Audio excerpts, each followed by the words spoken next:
What's going on out there, YouTube? This is SEL0320 representing JVS. Just want to give you guys a little bit of insight. If you didn't know, today marks the day that was the 30th anniversary of the theatrical release of Tim Burton's 1989 Batman. Now, the thing a lot of you guys don't know, you should know by now, most of you guys know I'm a huge Batman fan.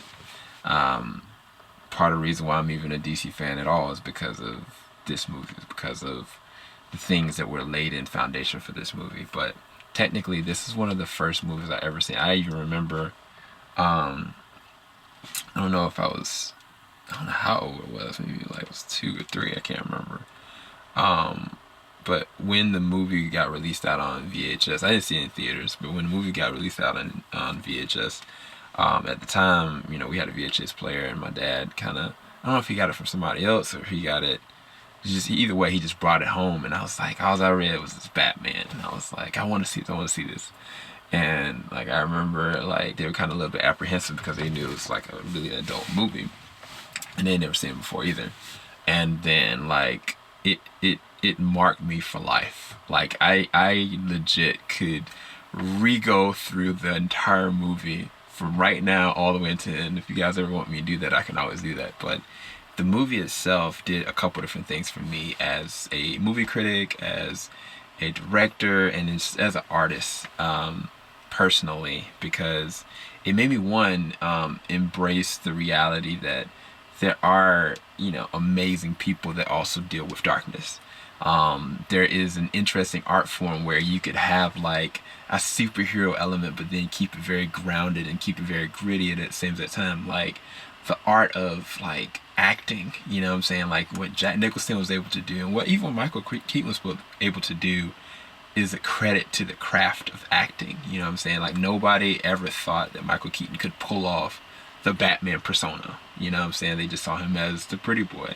Everybody knew that Jack Nicholson had the capability, but they didn't know what the volumes and the weights that he could actually go.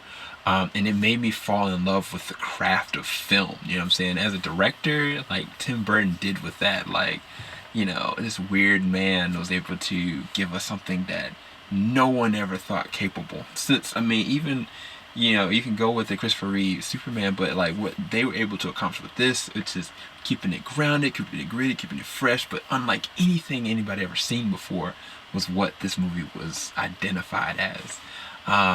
Even movie scores, you know what I'm saying? Like movie scores and even soundtracks. Like this Prince soundtrack, Scandalous, is in and of itself like it's marked for life because of this film. But at the same exact time, Danny Elfman as a composer, like it was kind of just like, oh my gosh, like there's a scene when Batman is taking Vicky Vale to the Batmobile, right, or take it to the Batcave, and there's oh my gosh, I think it's Descent into Mystery. Is it? Yeah, I think it's Descent into Mystery is the name of the composition, and like that like became like a theme that like I could literally just like go into a zone place and just kind of like picture it, like going through the woods and like this mystery element behind of who this really man is. And like even when you're looking at him, like you're like, man, this is not Bruce, this is not Michael Keaton, this is identification of what Batman is about. And it's just so perfectly done and filmed, and like the score is just, it's adding weight and element. Like it made me understand that score can be in and of itself like its own character within a movie. Like before there was a Black Panther, you know what I'm saying, before there was like movies like amazing movies like Inception and like The Matrix, you know what I'm saying, like there's a such thing as the art form of even musical composition that can allow the elevation to any movie, you know what I'm saying. And this movie had all those things, you know what I'm saying. Like just to give you an idea, like I'll try to do this without being too nerdy. Like the beginning of the movie starts with like this family of 3, and they're tourists, and like I think there's a prostitute on the street, like, and they're trying to, hi honey, like, no, don't talk to him, you know what I'm saying, like. And then all of a sudden like $1, and of course the dad's like all not getting what's the upper hand. And then of course the dad gets mugged, and the guy's like, do a kid a favor, don't scream. And of course she screams. And of course, you know, they make it up and talking about the money or whatever. And like, you know, he goes on and goes on. There's some curse words here or there. Like, when I think about back then, I was completely over my head a lot of the cursing and stuff that was there. But, you know, he's like, you shouldn't have pointed a gun at that kid, man. You shouldn't have, hey, you want this cut of this money or not? Now shut up. Shut up. And of course, at that moment, of course, Batman comes and like delivers the most classic lines ever. You know what I'm saying? And it's like stuff like that. Like I never forget. Like I mean, for me to be able to, I don't have it on me. I've got like, I think I got the VHS still at home, in my hometown. I've got the DVD collection. I've got the Blu-ray collection. The only collection I don't have is the 4K collection that literally just came out. Like I was sitting there like, man, yo, I really want this for my Father's Day, but I was like, I'm not gonna push this, you know what I'm saying? Like for real. So if any of you guys want, don't, I'm just playing. But for real, like every few years when it, you know, comes back up, like I've always gotten the collection. I've kept them sacred. I'm prayerful that my son will love, you know, the character as much as I do. Like I was actually thinking about letting him look at it today, but I was like, no, he's only 9 months old. Maybe that's not a good idea to let a 9-month-old look at something like this. I'm stretching it to go and taking him to the live action Lion King, but again, like what they were able to accomplish with this film, like it changed me. You know what I'm saying? Like it made me be like, you know what, man, like what did like Roger Ebert think about this film? What did like these other critics really think about this film? And then it made me kind of dissect the different nuances. Like, okay, what is, you know, too much filler? Like, what is like the process of the set design? Like, what was, you know, what was really put into the script? You know what I'm saying? Like, so many different things that I didn't even know. You know what I'm saying? And it just made me absorb the media aspect of what is all this, you know, about. Like what is the artist side of it, and then as a director and as like an artist, like it kind of is like, man, I really want to do this. Like I remember like being a kid and like having like the action figures to I think Batman Returns, and like the action figure that I had, like Bruce Wayne, I was able to kind of put the mask on him, which was so dope. Like I don't know why toys don't have it. Like you have to take the whole head off now, but back then, like I could legit put the mask on him, put the armor on him, then I could take it off, and like I would like legit create scenarios and stories, you know. And that's why like right now, like I mean, so many people are just so caught up with the idea of like, man, I want it this way, man, I want it this way. But I'm like, bro, like I can promise you, I've probably come up with 14 million different scenarios that you never even thought of, like movies that haven't even happened yet. And I'm like, I'm just thankful that I'm even getting these characters true to life, you know what I'm saying? And I know that makes me a simplistic person, but it's true. Like I legit am a lover of the character and the process of what these characters can be, you know what I'm saying? Like I remember like looking at the old reruns of Bill Bixby, you know what I'm saying? Like regardless of like how much they don't really do the Hulk that they could, the fact that we got a Hulk this age is insane. And people don't think about that. People don't embrace that element about, you know, what this comic book lore, and that's why there's gonna be a overinsurgence of fatigue, because people are just like, man, I want this, I want this, I want this, I want this. Change me, you know what I'm saying? Like versus like, yo, this is dope. Shout out to my homie. If he watches this, my man Archie, Odin's son, Black Odin's son, he ended up blessing me with like a couple different things. He got me the steelbook for the Batman and Two-Face animated feature film, but he also gave me a Kylo Ren watch. It's amazing. I'm gonna have to do an unboxing for you guys. But one of the things that I love about Archie is the fact that he talks to me about like all these different things about the past and how he was a comic book nerd back then and a comic book collector, and so there wasn't even anything actually there yet. Like it wasn't even necessarily even cartoons or live action anything. So it's like for him, it's like it's just seeing this is just amazing for his lifetime. You know what I'm saying? And it's like I feel the same exact way. Like it's crazy. But it makes me even more proud to be a critic. It makes me even more proud to be like a director and a lover of music and a lover of superhero element genre. You know what I'm saying? And it's just like, I think this movie is not just a celebration of DC. It's not just a celebration of Batman. It's a celebration of the superhero genre at a newer peak. It's kind of like, even like this movie Endgame that just recently came out, you know what I'm saying? Like, that is a celebration of a culmination of something like it's never been done before. You know what I'm saying? Like, regardless if it, you know, overlaps Avatar or not, that's dumb. Like, it doesn't even matter because there's nothing been like what they were able to accomplish in these 22 to 23 films ever. And it might never be, regardless of whatever DC or Marvel does moving forward. That might never be something that'll ever be to that level. You know what I'm saying? It's a milestone. You know what I'm saying? Like when the Christopher Reeve movie came out, regardless you go to Richard Donner cut, Superman 2, or just the original, you know, people legit believed that a man could fly. You know what I'm saying? That one moment when, you know, Margaret Kidder and Christopher Reeve were sitting there on the balcony and they just kind of like elevated up, like that moment like pulled people in forever with the idea of what could be. You know what I'm saying? Like this disbelief kind of moment. And I think for me in Batman 1989, that was the moment when I realized that Batman was a vulnerable, flawed, amazing human being. Like regardless of what he could physically do, there's a scene where I hear my son, I think I hear my son. There's a scene where Bruce is in his cave and he was going through some old articles and he realized he had heard, no, it was before that, he had heard, you know, Jack Nicholson's Joker say, "You ever dance with the devil in the pale moonlight?" I always ask that of all my friends. I just like the sound of it. And then he shoots him. Of course, he shoots the whatchamacallit, which is unrealistic when you think about it. But because he would have had a freaking hole in his chest. But either way, he did, and it worked out, and he lived through it. But he realized that that was the same exact thing that the person that murdered him.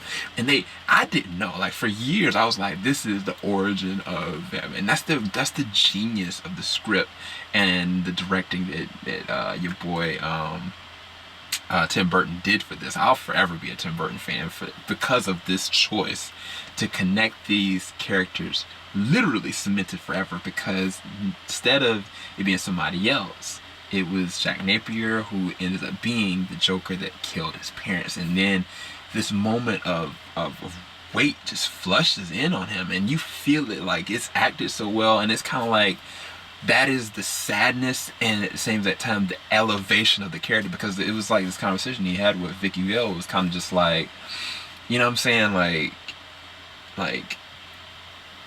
I think what was the word that she said, the way she phrased it, like, "I loved you since I met you," which is so unrealistic.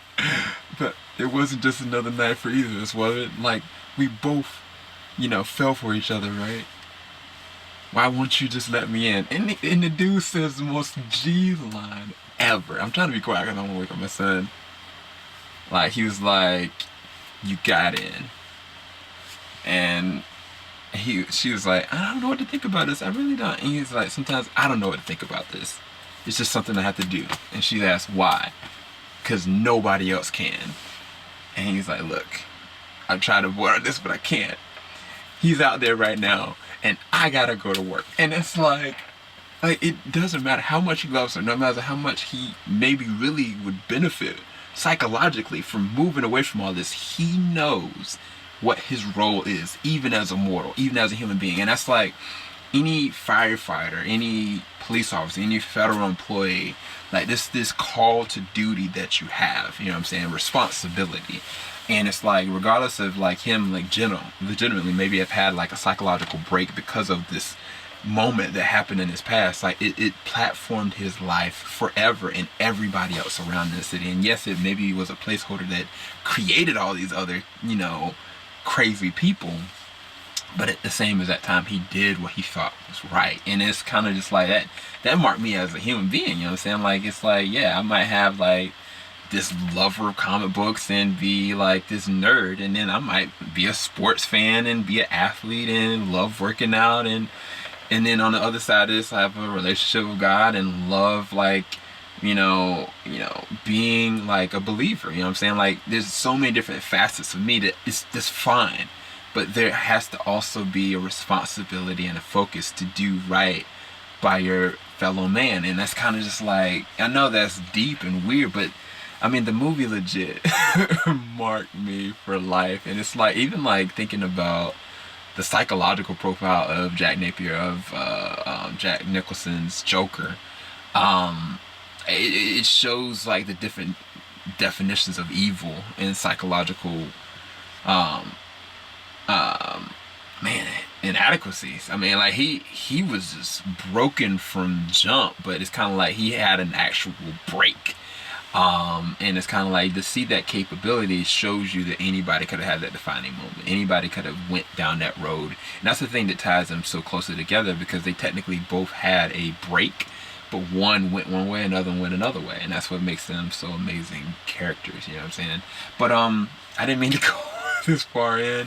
If you've enjoyed this conversation, please make sure you leave a like. I just wanted to bring awareness to the 30th anniversary of the theatrical run of this amazing film that I will never forget. If I could, I would legit look for the vinyl for the original soundtrack, for the soundtrack. For the score for the original soundtrack. If I could, I would try to get the set. I mean, I can't just get like the first one, and it's kind of like a cop-out if you go and buy the first one and the second one. You gotta go and get those Schumacher stupid films. Like, you gotta get Batman Forever, and it's worse, it's terrible as Batman Robin. It's like, you have to get the whole collection, because that was the era that it was, you know what I'm saying? But there was something I did want to bring up. Shout out to my man Adam Halovic with Hyper RPG, because he had posted up this interesting post here, where he said, like, I was 3 when I got a glimpse of this film, traveling through Prague with my family. Then a world of VHS recording from 1992 CBS broadcast. Now I've got the 4K restoration remastered. Danny Elfman's powerful score. I love this film. I feel the same that way. Shout out to my man. And also shout out to Thomas Polito, who honestly, he is one of the best scoopers like this year. In the past, honestly, the past 2 years, he's been like out scooping a lot of really big trades. But he put up something really interesting and fascinating that I knew a little bit about, but not everything. So Tim Burton and Michael Keaton get to make Batman 3. Like, this is what I guess the situation was gonna be. Or I don't know if he was like coming up with this poll or not, but I think it actually would be pretty interesting and fascinating. Billy D. Williams, Harvey Dent becomes Two-Face. I know for a fact that they were pre-planning that. I thought that would have been amazing. He would have made such a great villain. Number 2 is Marlon Wayans plays Robin. I thought about it first. I was like, what? Marlon Wayans? But when you think about how old he is and how young he would have been, that would have been some interesting stuff. Rene Russo plays Chase Meridian, which is Chase Meridian from Batman Forever. I would have been up for it. I would have been really intrigued by that. Robin Williams plays the Riddler. Oh my God. Can y'all imagine that? Can y'all legit imagine Robin Williams as Riddler? I think that those first 1 and 4, I think, would be amazing. I'd be really interested to see those other 2, but yeah. So those are just some really interesting small little tidbits, I thought, from really cool people. Definitely go and follow them on social media. Thomas Polito is just at Thomas_Polito. And then Alan Halovic, it's just Adam and then HALAVAC on Twitter. But yeah, that's all I got. I just want you guys know, bring awareness to it. If you can, go and check it out. Buy it on 4K. If you've never seen it before, highly recommend you go and check it out. And then after that, immediately go and see Batman Returns, which is one of my favorite Christmas films. And the opening to Batman Returns, I love it. Like, he just sitting there on the side, just kind of just waiting and looking, and all of a sudden, like, he sees it, and then he's just like, time to get up. And I'm like, I love it. Oh my gosh, I love those movies so much. But either way, please leave a like, make sure you subscribe, make sure you hit the little bell button. A lot of content coming up pretty soon. But yeah, I just wanted to make sure I raised a little bit of awareness for you guys and let you guys know a little bit of tidbits about myself and my connection with not just Batman, not just DC. It's not, it goes deeper than that. You know what I'm saying? That's the reason why I'm able to love so many of these other different films and different ideas of the superhero genre in general. But either way, keep it locked. JVS Wing will stop. Stay tuned to my reaction to Can You Feel the Love Tonight? TV spot. A little bit later on. Alright. Have a good one, you guys. Have a good night. And shout out to the people that are in the chat. Frankie, Joni, and Luck Valley, Luck Val. You guys are awesome. Alright. Peace, guys.